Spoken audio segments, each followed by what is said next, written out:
Hello, welcome to Mindful Monday. And yes, this is our second Monday. So last Monday we worked on meditation. I'm really curious how that went for you during the last week.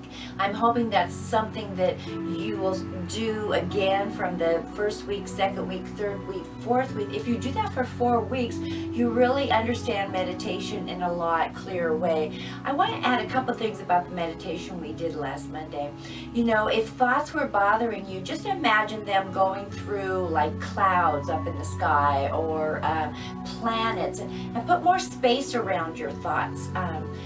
Just try not to grasp onto them. They are going to come. Like I was saying, the brain isn't built to just shut down, but you can slow them down, or you can say, oh, I heard that, and let it float away, and then the next one will come. You will get lost, and then you can come back. So the thing about the meditation too is do it many times during the day.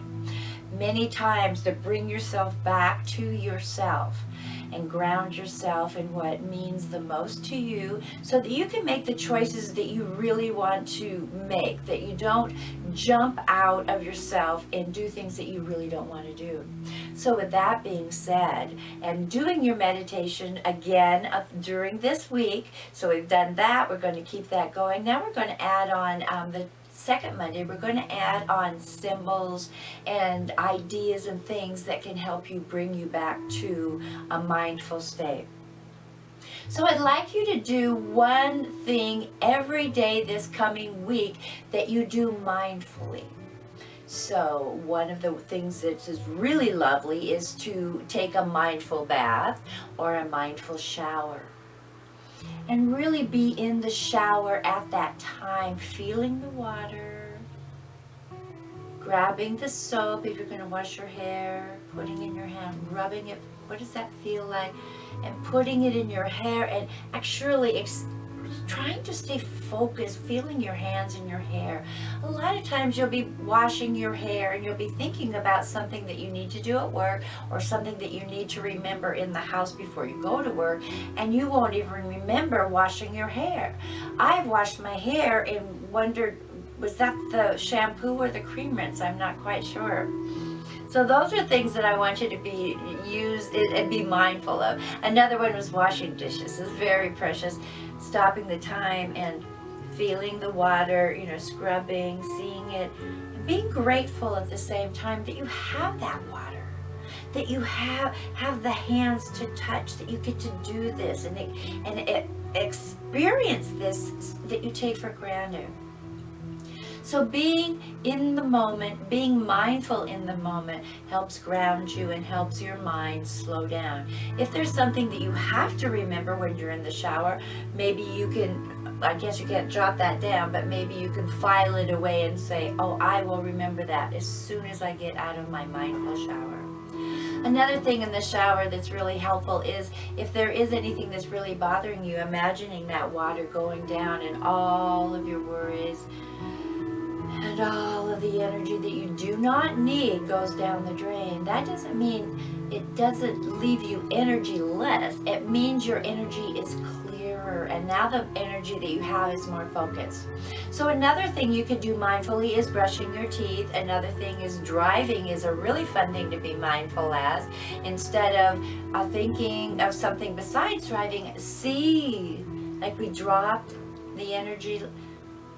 If you're in the car and you do that, you can see all the things around you, and you just become more focused driving, but you're calmer.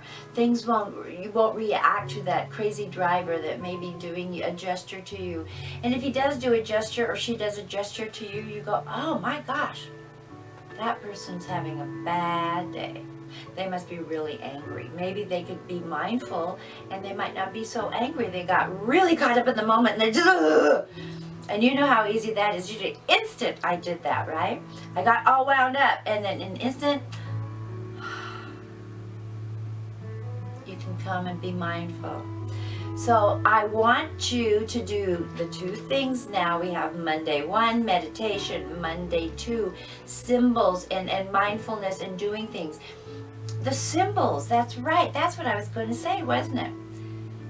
Do you have something that means something to you when you see it? It may to remember a time in your life, or it could be a cross, it could be a Buddha, it could be a picture, it could be a flower, it could be the wind, it could be looking out of the picture window.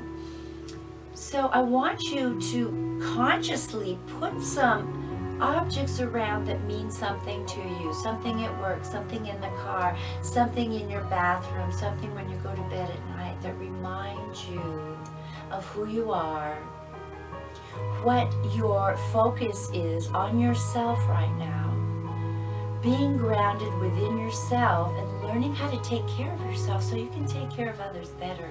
And you can take care of others without being the crazy person that you become sometimes because you're not mindful.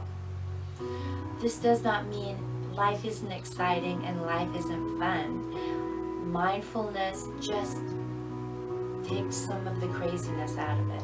So I'm Linda Burden Williams, your personal power strategist.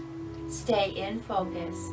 And please, I'd like to hear how this is going for you. So week number 2, next week, I think we're going to do some physical things. So I'll see you next week, and thank you so much for being part of this.